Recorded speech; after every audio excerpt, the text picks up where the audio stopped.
Y con la imagen del día, iniciamos los titulares del día de hoy.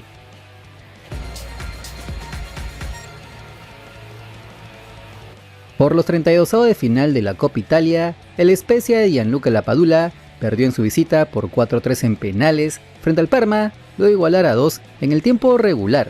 El delantero nacional estuvo en el banco suplentes, pero ingresó a los 57 minutos teniendo una actuación que dejó sensaciones encontradas. Y es que en el campo de juego estuvo más cerca del área que lejos de ella, por lo que peleó con las defensas rivales, ganando en todos los duelos individuales. Además llevó peligro al arco contrario, teniendo remates peligrosos, pero lo mejor de él fue que metió un gol. Corrían los 82 minutos de juego, cuando lo venían perdiendo por 2-1 con los tantos de Sasha Brizzi y Matteo Pellegrino.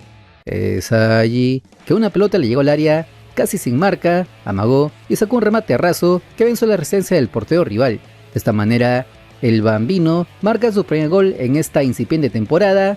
De hecho, ya moja luego de 4 meses, cosa que nos alegra, porque así tendrá más confianza en él y su técnico decidirá usarlo más minutos. Lastimosamente la cosa no acabó aquí, ya que en la definición por penales, cuando su equipo ya había fallado un tiro, el talo peruviano tomó el cuarto remate, pero la mandó a las tribunas, decepcionando a todos sus hinchas, porque al final el equipo local se llevó la victoria. Este partido no termina de la mejor manera para el seleccionado nacional, porque quedan eliminados de esta competición. Ahora solo estará concentrado en la Serie B, donde no han iniciado bien la campaña. Este fin de semana tendrán que visitar a Venezia el 27 de septiembre, donde esperemos que Gianluca Lapadula tenga más continuidad, mejores actuaciones y así llegue en óptimas condiciones a la selección peruana. Porque aunque usted no lo crea, la gran mayoría de hinchas peruanos lo quieren de vuelta como uno de los referentes de la bicolor de cara al próximo proceso clasificatorio junto a Pedro Galese, por encima de jugadores como Renato Tapia, Carlos Zambrano o Yoshimar Yotun. Veremos. Y el duelo de la fecha 11 del torneo clausura se viene calentando, y es que lo que se juegan Universitario Portis y el Cusco Fútbol Club es una final adelantada. La pregunta es clara, ¿qué les queda a estos dos equipos que están arriba en la tabla de posiciones? Los cremas y el cuadro cusqueño se enfrentan en un duelo que puede marcar la ruta del campeonato, porque aquí en adelante quedarán apenas 8 fechas en disputa. Y el detalle que muchos remarcan es que el Cusco Fútbol Club llega con un calendario que parece jugar a favor. En la U lo ven distinto, porque no dejan de repetir que son líderes absolutos y que si logran ganar este sábado por la noche sacarán 5 puntos de ventaja sobre el equipo aurinegro, un colchón de puntos que les permitiría depender de sí mismos para levantar este torneo corto y de paso su tricampeonato nacional. Ese es el punto donde aparece la tensión, porque al mismo tiempo saben que después de este partido tendrán que visitar Alianza Atlético Sullana, y ese choque puede mover la tabla de posiciones más de lo que cualquiera imagina. Ahí es donde en Cusco Fútbol Club ven su oportunidad, porque no cargan con ese peso extra, y su camino no tiene descansos peligrosos. En la lista les aparecen Deportivo Garcilaso, Los Chancas, Comerciantes Unidos, Cienciano, Atlético Grau, Alianza Universidad de Huánuco, Sport Boys y Sport Huancayo. En total, 5 partidos de local y 3 de visita, un feature que sobre el papel se ve más manejable que el de los cremas. Y claro, los detalles cuentan. Cada duelo puede ser la diferencia entre quedarse con todo o ver cómo se le escapa de las manos. Este sábado a las 6 de la tarde, en el Monumental, no solo se juega un partido más, sino un punto de quiebre en el campeonato. La gente lo siente en la calle, en las conversaciones, porque la presión de ser líder no se lleva fácil y Universitario carga con esa mochila. Cusco, en cambio, viene con la ilusión de dar el golpe y demostrar que no están ahí por casualidad. Después de choque, la película cambiará, porque se definirá si la U de verdad tiene lo necesario para sostener su ventaja o si los cusqueños aprovecharán el envión y con el feature más cómodo, acercarse así al título de clausura. Veremos entonces cómo acaba esta novela del fútbol peruano. Y todo está listo para el duelo de vuelta de los cuartos de final de la Copa Sudamericana este jueves por la noche. En el rival, la U de Chile, hay una ausencia confirmada, la de Marcelo Díaz. Baja dolorosa, creo que el técnico Gustavo Álvarez tendrá que afrontar cuando su ausencia con lo mejor que tenga. Y sin había ciertas dudas con respecto a su reemplazante, con el paso de las horas se pudo conocer que el uruguayo Sebastián Rodríguez, el conocido Bigote, debutaría como titular en un partido de este calibre con la U. Y eso puede ser un reto y un riesgo a la vez, porque un futbolista puede potenciar toda una línea o desnivelarla. Álvarez siempre apostó por Díaz porque le da equilibrio y otra lectura de juego, así que meter a Rodríguez en esa posición no era sencillo. y aunque pueda rendir bien, se pierde un engranaje clave. La AJA es fuerte también por el tándem que hacía con Charles Aránguiz, que le da a la U otra dinámica. Pero ojo, no todos son problemas, porque hay otros futbolistas que se recuperaron y podrán estar del arranque, lo que abre más variantes al técnico argentino. Álvarez habló en conferencia de prensa confirmando lo de Díaz y tratando de darle equilibrio al plantel, pero la presión está en el ambiente, porque los chilenos juegan en casa y saben que el margen de error es mínimo. Otra vez, la historia se repite. Marcelo Díaz no llega, la U deberá inventar una fórmula distinta y lo hace con Sebastián Rodríguez, que carga con la ilusión, pero también con el peso de no fallar. Puede ser la oportunidad que lo consolide en el equipo azul o la prueba que lo exponga. Lo cierto es que la U se juega mucho más que un pase, se juega el golpe anímico que puede marcar toda la temporada, y Alianza Lima espera sacar provecho de esta ausencia notable. Y como cada detalle cuenta, el foco también se posa en el arbitraje, porque el colombiano Carlos Betancur, que siempre viste de negro, será el juez de este duelo. Tiene 43 años y carga con la responsabilidad de un partido que puede marcar la diferencia en estos cuartos de final de la Copa Sudamericana. Lo que todos esperan es que no tenga una noche oscura, sino clara, sin errores que cambien el rumbo, tal como pasó en esa fatídica llave de octava de final de la Copa Libertadores del 2010. Sin embargo, hay un dato clave que pocos mencionan. A los equipos peruanos les ha ido bien con este árbitro. 2 veces lo dirigió y ninguna fue derrota. En el 2021 estuvo en el histórico triunfo de Melgar ante el Atlético Paranaense por la mínima diferencia en Copa Sudamericana, y en mayo de este año pitó en la victoria del Sporting Cristal por 2-1 ante el Bolívar en Copa Libertadores. Son antecedentes que generan ilusión porque rara vez las estadísticas juegan a favor del fútbol peruano. Incluso en Chile ya dejó huella, en un palestino contra San Lorenzo en el 2023 que terminó 0-0, fueron los argentinos eliminados. Pero ojo, Betancur no está libre de polémicas. En Colombia todavía lo critican por un duelo entre el Boyacá Chicó y el Fortaleza, donde no sancionó una mano gigante en el área. Era un penalazo tan evidente que no cobró y quedó marcado como uno de esos errores que hacen pensar mal.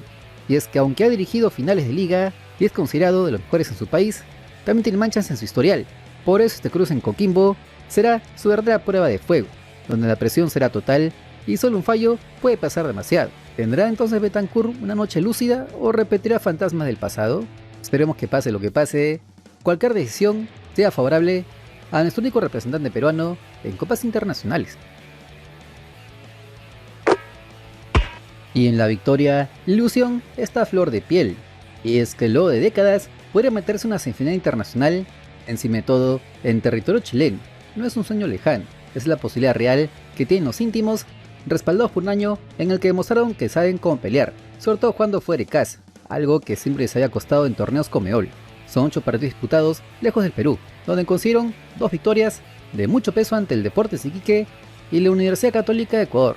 Empataron 4 veces contra rivales duros como el Nacional de Paraguay, el Sao Paulo y el Gremio de Brasil, cayendo solamente en 2 ocasiones frente al Boca Juniors en la Bombonera y contra Talleres de Córdoba. Con esos números sumaron el 41% de los puntos disputados, un registro que para cualquier club peruano ya es un motivo para creer. Lo más importante es que este camino no fue casualidad, porque la fase previa y de grupos de la Copa Libertadores, además de las rondas decisivas de la Sudamericana, fueron el escenario para que los victorianos muestren un carácter que hace tiempo no se veía.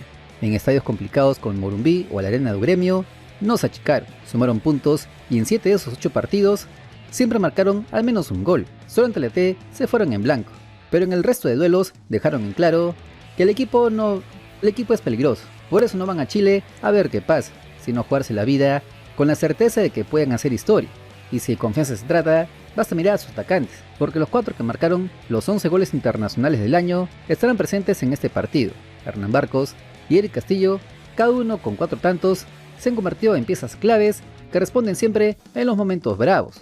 Kevin Quevedo, con 2 anotaciones, apareció en instantes decisivos cuando pocos lo esperaban, y Pablo Guerrero, con un gol, le dio ese toque de jerarquía que solo alguien de su historia podría aportar. Todos ellos son responsables de que hoy Alianza Lima esté un paso de un logro que parecía imposible hace unos meses atrás. Por eso cuando sale este choque en Chile, no solo se trata de un partido más, sino en la previa de uno de los capítulos más importantes en la historia blanca-azul. Es que la ilusión de llegar a semifinales de Copa Sudamericana también podría significarle más millones de dólares por parte de Conmebol. Y es que los premios que se han embolsado a Alianza Lima pocas veces se ha visto en la historia del fútbol peruano. Hoy los íntimos están a un paso. Después de empatar sin goles ante el U de Chile en Matute, dependen enteramente de un solo partido, en el que no solo defienden la clasificación, también un ingreso brutal de dinero. El recorrido empezó en la fase 1 de la Libertadores, donde apenas se embolsaron $100.000. Desde ahí la historia se fue escribiendo a paso. Superaron 3 etapas previas y uno de los capítulos más recordados fue contra Boca Juniors en la Bombonera, cuando el arquero fue figura y Alianza eliminó al gigante argentino en su estadio, asegurando así $500.000 más. Luego dejaron fuera a Gremio Porto Alegre y sumaron $600.000, y más tarde eliminaron a la Universidad Católica de Ecuador, agregando $700.000 adicionales. Cada clasificación no solo era una fiesta en la tribuna, también era más dinero a las arcas del club. Pero eso no termina ahí. Si superan a la U de Chile esta llave, recibirán $800.000 más, lo que elevaría el acumulado a $7.430.000 en premios por Corupol. Y ojo con un detalle que pocos recuerdan: en la fase de grupos también sumaron fuerte, con aquel triunfo ante Talleres que ayudó a alcanzar un total de $4.830.000. Se puede agregar que además, al quedar terceros en esa instancia, obtuvieron $500.000 extra que les dio derecho a seguir compitiendo en la Copa Sudamericana. Estamos hablando de un camino que ha sido una mina de oro, donde cada gol y cada clasificación representaron cifras que en el fútbol peruano pocas veces se ven. Aunque la gran pregunta es, ¿qué hará Alianza Lima con todo ese dinero? Porque no basta con recibir el billete. La clave es cómo se invierte. ¿Se usará infraestructura para divisiones menores? ¿Para armar un plantel competitivo de cara al próximo año? Por lo pronto, ya se va confirmando la renovación de contrato con el técnico argentino Néstor Rosito y renovaciones de contrato con la de Eric Noriega o Alan Cantero. Esperemos nomás que el equipo blanquiazul siga avanzando en la Copa Sudamericana, al ser este el único club peruano con vida en torneos internacionales. Si este canal te acompaña en tu día, apóyalo con un buen like, que es el aplauso que nos alienta a seguir trabajando y con lo que crecemos en esta dura plataforma. Acabada la fracasada eliminatoria sudamericana rumbo al Mundial del 2026, el gran objetivo de la selección peruana de cara al 2030, al margen de la renovación de la bicolor, es la elección del nuevo técnico principal que tome las riendas luego de los partidos amistosos de este año, que los dirigirá Manuel Barreto. No es una búsqueda cualquiera, es una de esas decisiones que marcan generaciones, porque no solo se trata de un nombre, sino de un proyecto capaz de romper con años de improvisaciones, de parches y de peleas internas que han condenado al equipo de todos a vivir de recuerdos. En el centro de esa escena aparece Gian Ferrari, recién llegado como director general de fútbol de la federación. Tiene esa responsabilidad. Los nombres empezaron a circular como rumores en tribuna. Se habló de Néstor Gorosito, de Ricardo Gareca, de Tite, Gustavo Álvarez, Gustavo Quinteros, Fabián Bustos, Luis Ubeldía y así sucesivamente. Lo que se discute no es solo si el técnico gana o pierde partidos, sino qué modelo de selección queremos ver en el futuro cercano. Ferrari habla de un proyecto que dure un ciclo largo, que llegue con solidez al 2030, con juveniles que estén disponibles, con un recambio generacional real que acabe con la dependencia de los veteranos. En esa línea se pudo conocer de otro técnico que también gusta el interno en la Federación Peruana, técnico el periodista deportivo Kevin Pacheco en RPP.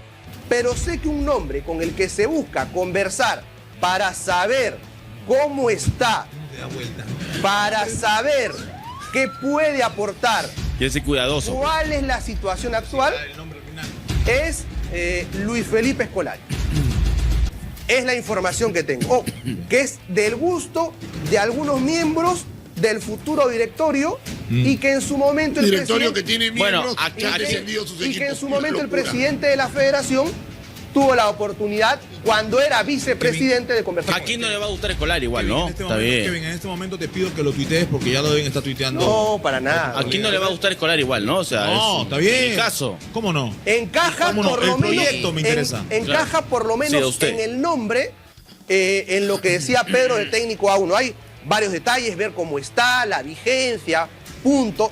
Yo no digo que vaya a ser el técnico ni que sea la principal opción. Recordemos que Luis Felipe Scolari, el famoso Felipao, es un técnico brasileño con una carrera que combina gloria y polémica. Dejó el fútbol como defensor para triunfar en los banquillos desde los años 80, siendo campeón de Libertadores en clubes como el Gremio de Porto Alegre en 1995 y con el Palmeiras en 1999. Dirigió también en Japón y en el mundo árabe, pero su consagración llegó en Brasil, asumiendo como técnico del Scratch en el 2001, siendo arquitecto del título mundial del 2002, tras lo cual probó suerte en Portugal, donde llegó a la final del Euro del 2004 y a las semifinales del Mundial del 2006. Tuvo un paso breve y conflictivo por el Chelsea entre el 2008 y el 2009. Volvió a Brasil con éxitos en el Guangzhou Evergrande, pero su segundo ciclo en la selección brasileña terminó marcado por la dolorosa goleada de 7-1 ante Alemania en su propio Mundial. Scolari es recordado por su disciplina, capacidad de formar grupos sólidos y obtener resultados en instancias decisivas. Aunque su estilo no siempre fue el más vistoso, su legado mezcla títulos memorables y momentos que mancharon su carrera, por lo que muchos por estos lares se ilusionan con su posible llegada a la selección peruana. Esto es evidente. Sin embargo, lo que poco dicen es que Luis Felipe Scolari se retiró de la dirección técnica. Y es que muchos ignoran, como en esta radio, esta última información y creen que todavía dirige en el gremio, pero la verdad es otra. En noviembre del 2022, tras su último paso por el Atlético Paranaense, anunció que no iba más como entrenador y que haría un salto a un rol distinto, menos expuesto, pero igual de influyente. Lo suyo ya no era pararse en la raya a dar indicaciones, ahora es trabajar en lo institucional, dentro del mismo gremio, un club que marcó parte de su historia y al que deseó aportar desde los escritorios. Esto terminó de confirmar su retiro, haciendo una promesa al presidente del club. El tricolor volvería a ser campeón de Brasil, por lo que hoy Felipao se dedica a pensar en el fútbol, pero desde otra perspectiva, más de gestión que de táctica, aunque su sombra y su influencia siguen pesando en cada rincón del club. Su decisión de retirarse de dirigir fue más que un adiós a los banquillos y una declaración de que entendía cuándo poner punto final a un camino que recorre con disciplina. Y aquí viene lo interesante: Felipao, que ya no dirige, podrá ser convencido por Gianferrari para volver a entrenar, sobre todo en una selección con tan pocos recursos como la nuestra, aunque lo que en verdad deberían preguntarle es si tendrá mucha paciencia y fuerza para iniciar un proyecto casi de cero con nuestra blanquirroja. ¿Tú qué opinas? Ya sabes que los comentarios son tus tuyos. Ustedes son lo máximo, lograron la meta de suscriptores y por eso tendremos el sorteo del canal, así que sigan sumándose a la gran comunidad y si llegamos a los 150.000 suscriptores, sortearemos la nueva camiseta de la selección. Participa con tu comentario positivo en cada video y con tu poderoso like, que de esa manera crecemos todos juntos. Hoy fue un gran día y si no mañana te prometo que lo será. Bendiciones desde el Perú profundo.